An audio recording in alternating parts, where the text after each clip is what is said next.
Welcome back to Turn Pain into Power podcast. Please remember to check out my custom t-shirts, www.custom-art-t-shirts.myshopify.com.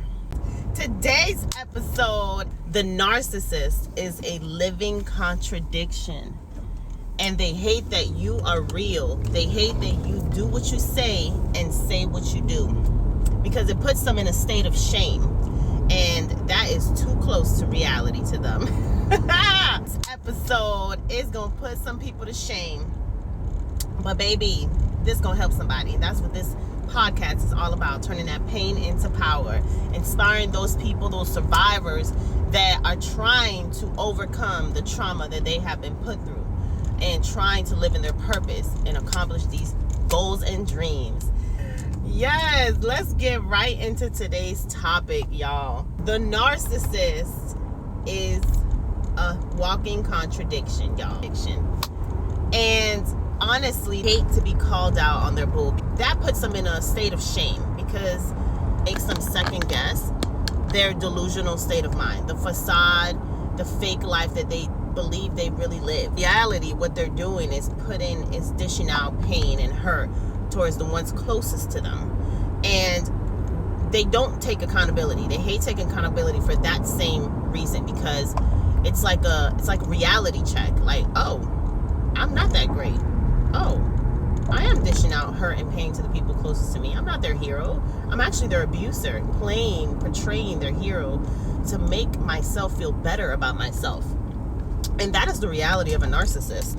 So when you call them out on their BS, it's like an ego injury. And that's what they call it. It's an injury to their ego because it's a reality check. And it comes close to questioning their reality. Like, if you live in a facade and you're delusional, in your mind, you think that you're this grandiose person, but the people closest to you are calling you out on your bullshit so that you can take accountability. Now that is too close to bursting their facade, to bursting their fake ass life, their fake ass bubble that they think is real life. Now, let me let y'all know how truly funny these individuals are. This couple of things that I'm going to list to you guys is going to really paint the picture clearly about how they are a walking contradiction. So the narcissist portrays themselves to be the best parent, for example, be the best dad, but bare minimums their child across the board in every aspect. Conditional love, bare minimum effort to be in their life, to take part in accountability of maybe what a mom and dad should when they're co-parenting, for example, which is half and half. They lack empathy. But how do they bare minimum their children that really affects their children is not only financially, not only with time, quality of time, effort, bare minimum effort. Also during holidays, birthdays, even school clothes. Any event that to push them to do their part is where they will lack, is where they will pull back and show bare minimum effort. So you portray that you're this great parent, but you bare minimum and shorthand your child across the board. That's a walking contradiction. I don't know about y'all, but you can't sit here and play like you are the best dad, but half-ass everything. You're planning on birthdays or events or celebrations. They want to be the center of attention. They want to act like they did the most. But behind closed doors, behind those curtains, the narcissist didn't even put half of the effort or half of the finances to help that celebration go on, to help that birthday party, to plan that birthday party. They are so delusional that they believe anybody's birthday party, any child's birthday party, any family member's birthday party, they have to be the center of attention. However, they put the least amount of effort to make this party happen. And when you're co-parenting with a narcissist, this is very, very toxic because you can't play like you're Superman at the party when you ain't even want to pay half to make the party happen. I'm talking about walking contradiction. They are truly hilarious when you look at it when you look at the picture clearly far-sighted, you know, and you're not in it anymore, because when you're in it, this is very painful. This is very difficult to deal with. I mean, think about it. You're trying to make things work for the sake of the child with this individual, and he ain't putting not even half. He ain't even putting in a fourth of the effort. Uninterested, but want to be the main attraction at the party. Want to be the the life of the party.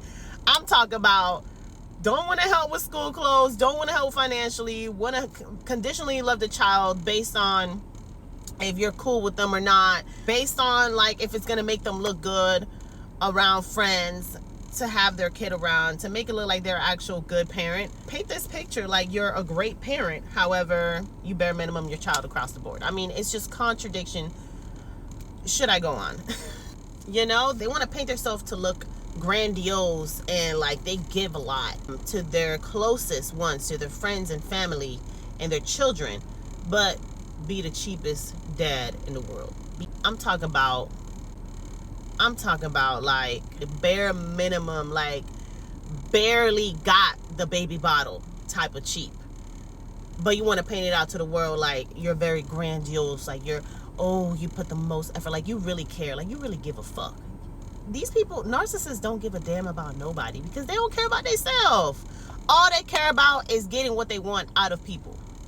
That's it. Should I go on?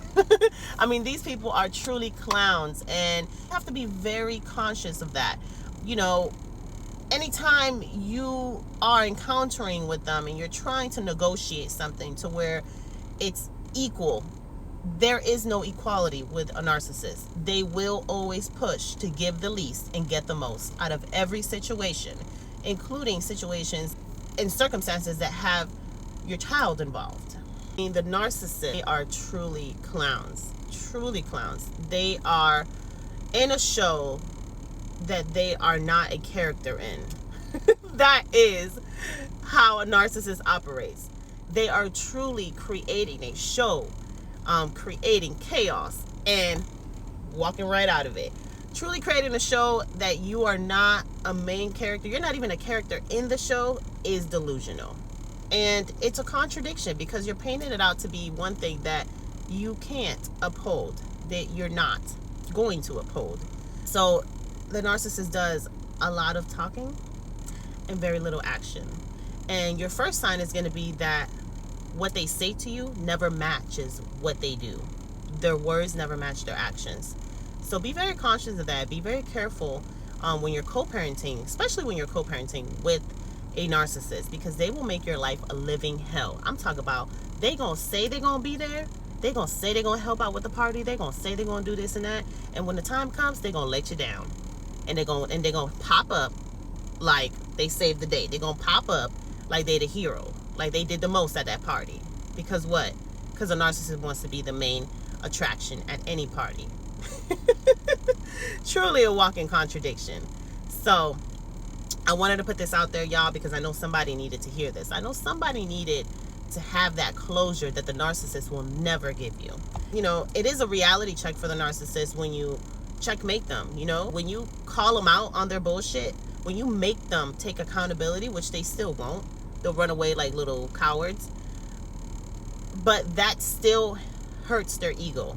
It's still an injury to them because it really does put them in a state of shame, and they'll never tell you that. I'll tell you that firsthand, based on experience. They will never tell you that. But you have to know that when you're delusional and you're living in a false reality and you're painting this facade for everybody, for the world, behind closed doors, before you lay your head at night, that shame eats them alive.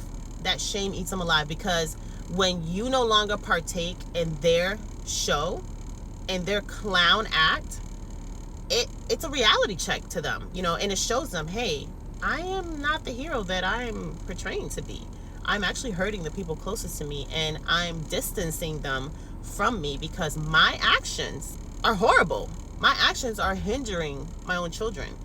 And, you know, to be honest, you cannot be the hero and the abuser. I think I want to highlight that on this episode, is that your abuser cannot be your hero, no matter how much they try to make it look like they care, to cover it up, patch things up, to make things better after they freaking crumbled you, after they tore your ass down, excuse the language, they want to come like they're a hero. Like they want to come covered up and make it all better when they're the ones that created the problem in the first place. So no, I don't know who needed to hear this, but it was heavy on my heart to really emphasize on not allowing the narcissist to be your abuser and your hero. Because the person that puts you in a state of mental chaos, a person that puts you in a state of depression, there's a lot of people battling with a lot of illnesses, mental health issues because of the narcissist. And the narcissist wants to be the hero in their story. And I want to emphasize on that, people, for your mental health, for your peace, for your sanity. Do not ever think that the person that hurt you and tore your ass down, I'm talking about tried to take every good thing from you, is the Superman with the cape on, is your hero. Because you cannot allow the abuser to be your hero. Your hero cannot be the person that hurt you in the first place. So yes, please remember to check out my custom t-shirts, www.custom-art-t-shirts.myshopify.com. Link is in the bio, also on your screen. Now, chosen ones, I'm going to leave y'all off with a little motivational message. Now, have you ever wondered why your light keeps attracting certain type of people? I remember back when I was outgrowing a certain type of man that I used to be attracted to, like a certain type, like that no longer was my type. And I was outgrowing a lot of people, including friends and family. I was just outgrowing their energy. And God, I remember I used to wonder why God kept placing people with so much darkness in my path. My chosen ones, when you have a bright light, you will attract people that are not worthy of access to you. However, when you have a bright light, that comes with the territory. You will attract people with darkness because you have healing energy. You have healing energy. I'm gonna have to shout it out, because so many times I used to wonder, why do I keep attracting these types of people with so much darkness? Well, guess what, y'all? When you are committed to allowing God to use you, it comes with the process. Trust the process. Trust in God's plan. Sometimes He uses your light to bless those people that are living in darkness. So my message to my chosen ones out here that have this bright light, that consistently attract people that need that healing energy, people that are living in darkness, is to use your discernment. Because sometimes these people that are living in darkness are not worthy of your energy. And once you give them access to your life, they will place that same darkness that they live in your life. You know what I mean? So use your discernment, because a lot of people are not worth your energy. However, continue to have so much faith in God that even when He allows your light, listen to me, even when He allows your light to attract these darker energies, to bless these darker energies with your light, let God use you. Let God use you. Sometimes God is using your light to turn somebody else's life around. Woo! This message is deep, man. And I wanted to motivate all my chosen ones, because sometimes it could become very lonely. Sometimes it could become very sad to have this bright light and to allow people with darkness to have access to you, because you're blessing them with your energy. Yes.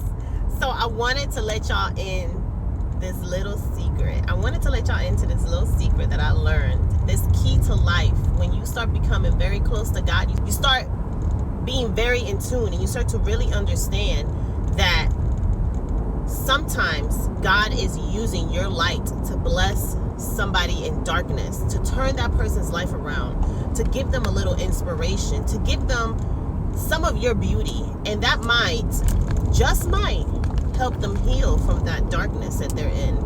So yes, y'all, don't let nobody's ugliness in the process take your light away, or stop you from sharing your light from those in need. And what I've learned is to use your discernment. Use your discernment to accept people to give access to people into your life and into your light. You know what I mean? Yes, I hope this motivates my people out here, especially my chosen ones, because I know how it feels. I know how it feels to be a blessing to others, but to feel used and to feel like, you know what I mean? Like, why? Like, why am I attracting this type of energy? Why am I attracting these people that are living in darkness? And that is why. God is using you. And something that I have learned is to allow God to use me for my calling, to use me for my purpose, because there is no greater feeling, y'all. There is no greater feeling. And in order to be blessed, you got to bless others. So if that's a form of helping those in darkness, is by blessing them with my light. However, keeping my distance to a degree where I'm not allowing access to just anybody. You know, you got to use your discernment. You can't just allow anybody to access your energy. But yes, y'all, I hope this helped. I hope this motivational message really, really helps, especially my chosen ones, because I know how it is. Thank you for tuning in today's episode to Turn Pain into Power podcast. Please remember to check out my custom t-shirts, www.custom-art-t-shirts.myshopify.com. Have a blessed day, y'all. Much love and stay safe out here.